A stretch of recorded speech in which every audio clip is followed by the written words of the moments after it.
మౌన పోరాటం మౌన పోరాటం. రఘురామ్, ఏంటి పదిన్నేదో అంటున్నావు? ఏం లేదు, తనేదో వంటలో ప్రయోగం చేస్తానంటే మేము వద్దంటున్నాం అంతే. ఏయ్ ఛీ, నీకు అసలు బుద్ధి లేదు. నేనంతా విన్నాను.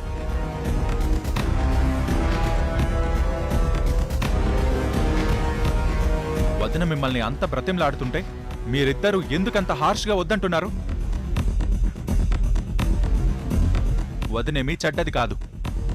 నాకు ఆవిడ గురించి బాగా తెలుసు. ఆవిడికి ప్రెగ్నెంట్ లేడీని ఎలా చూసుకోవాలో బాగా తెలుసు. తనేమన్నా ప్రసూతి హాస్పిటల్లో నర్సుగా పనిచేసిందా? ఏయ్,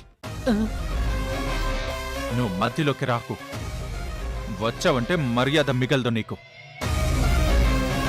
ఏంటి మురారి, మీ వదినికి నువ్వు బాగా సపోర్ట్ చేస్తున్నావు? నేను వదినకి సపోర్ట్ చేయట్లేదు నక్షత్ర. మన స్వార్థం గురించే మాట్లాడుతున్నాను. సింపుల్గా చెప్పాలంటే మనకి పుట్టే బాబు గురించి వదిన్నే ఆయాగా మారమని అడుగుతున్నాను. వదిన ఆనందంగా ఒప్పుకుంది. అది కాదు మురారి. నువ్వేం మాట్లాడుకు నక్షత్ర. వదినకి నిన్ను ఎలా చూసుకోవాలో బాగా తెలుసు. తెలియకపోతే అమ్మ చెప్తుంది.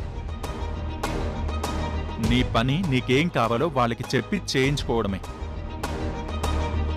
ఇంకా నువ్వు ఈ వంటగది వైపు రావడానికి వీల్లేదు. ఇవన్నీ ప్రెగ్నెన్సీ అయిపోయాకే. అర్థమైంది కదా? వదినా, నక్షత్రాన్ని జాగ్రత్తగా చూసుకో. అలాగే మురారి. నక్షత్ర నా చెల్లెలు, నువ్వు వెళ్ళు. సరే.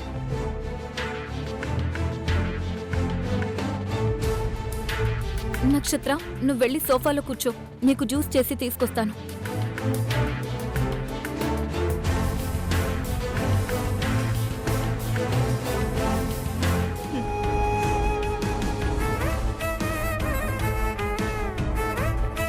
వీళ్ళేదో కావాలని ప్లాన్ చేశారు. ఏం చేయను ఇప్పుడు?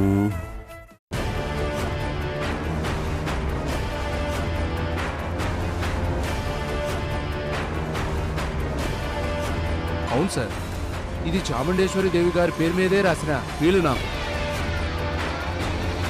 దీని మీద ఆవిడ పేరుతో సంతకం, ఈ గొలుసుకట్టు రాత, ఈ పాత డాక్యుమెంట్స్ అప్పటివే.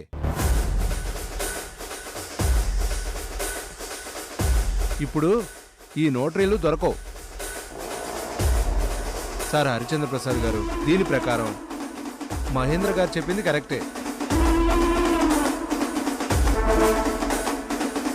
మీరిప్పుడు మీ ప్రాపర్టీసు బిజినెస్లు మొత్తం విశాలాక్షి గారికి అప్పచెప్పాలి. అలా అని మీరు ఒక డాక్యుమెంట్ రాసి సైన్ చేయాలి. నా దగ్గర అలాంటి డాక్యుమెంట్స్ ఎప్పుడూ ఉంటాయి కదా, దాని మీద మీ పేరు రాసి ప్రిపేర్ చేస్తాను. ఇప్పుడే మీరు సంతకాలు పెట్టేయండి. అప్పుడు విశాలాక్షి గారు చైర్పర్సన్ అవుతారు. మొత్తం మన కంపెనీ ప్రాబ్లమ్స్ అన్నీ తీరిపోతాయి.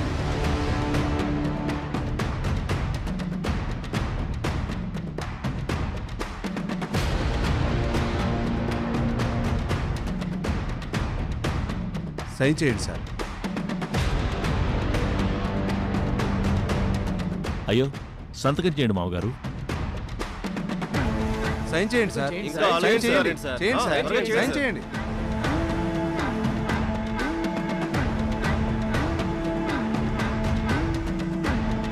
మీ కూతురికే కదా సార్ అంతా అప్పచెప్తున్నారు. సైన్ చేయండి సార్. అంతా మంచి జరుగుతుంది మామయ్య గారు. సంతకం చేయండి. No, I won't sign.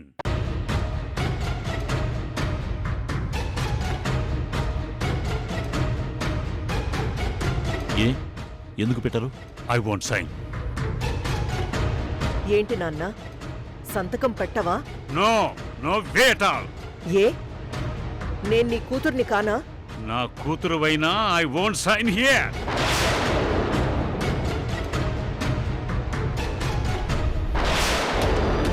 అంటే దీనికి నీ కొడుకు మాత్రమే హక్కుదారవ్వాలా? నేను కాకూడదా? I won't sign at all. నేను సంతకం పెట్టను అంటే పెట్టను.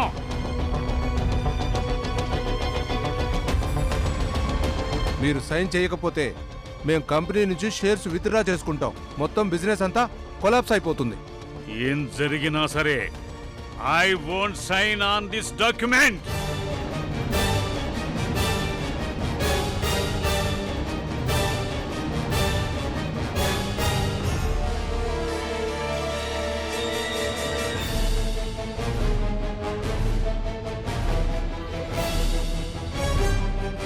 Okay okay cool. మీరందరూ కూల్గా ఉండండి. ఆయన్ని తప్పకుండా ఒప్పించే బాధ్యత మాది. అది ఐ వోంట్ అగ్రీ. మిమ్మల్ని ఎలా ఒప్పించాలో మాకు బాగా తెలుసు సార్. ఒకసారి మాతో రండి. ఎందుకో? నీకొక మంచి విషయం చెప్పాలి నాన్న. అది చెప్తే నువ్వు ఖచ్చితంగా ఒప్పుకుంటావని మా నమ్మకం.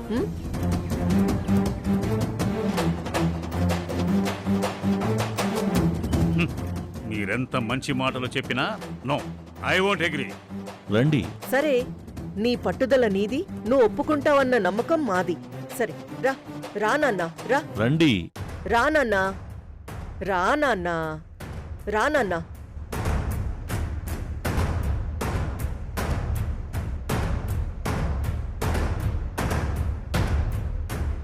పద. రండి సార్. రండి రండి రండి రండి సార్. మీరెంత మర్యాద చూపించినా నేను సంతకం చెయ్యను. చెయ్యరు సార్. మీరెందుకు చేస్తారు? అక్కడ షేర్ హోల్డర్స్ అందరూ విత్డ్రా అవుతామంటున్నారు. అయినా మీరు సంతకం చెయ్యరు. No, I won't sign at all. Business నాశనం అయిపోతుంది కదా. అయినా ఐ వోంట్ సైన్ ఐసే. మీ అత్త ఇచ్చిన ఆస్తిని ఎంతో కష్టపడి ఇంతలా డెవలప్ చేస్తే ఇప్పుడు సంతకం పెట్టడానికి ఏడుస్తావా?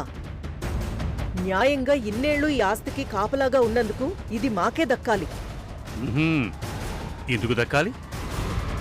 మీరు ఈ కంపెనీలో ఇన్నాళ్లుగా చేసింది పని కాదు, పెత్తనం. ఆ పెత్తనానికి తగ్గ పారితోషికం నో కోట్లు మింగేశారుగా.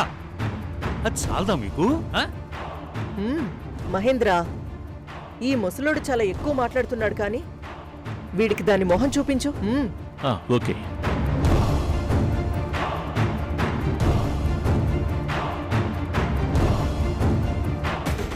చూపిస్తాను.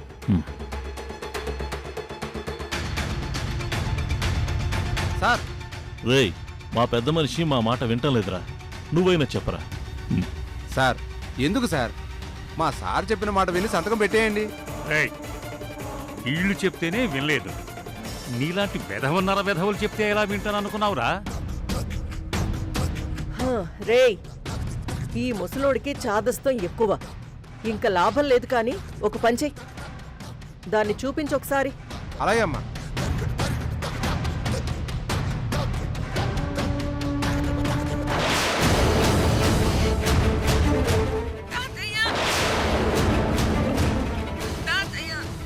అమ్మ అమ్మ సౌందర్య, వీళ్ళెవరు నన్ను ఎత్తుకొచ్చారు తాతయ్య. తొందరగా వచ్చి నన్ను తీసుకెళ్ళి తాతయ్య. విడిపిస్తాడు. వీడు సంతకం పెడితేనే వాడు నిన్ను వదులుతాడు. లేదంటే వాడిష్టం, నిన్ను ఏమైనా చేసుకుంటాడు.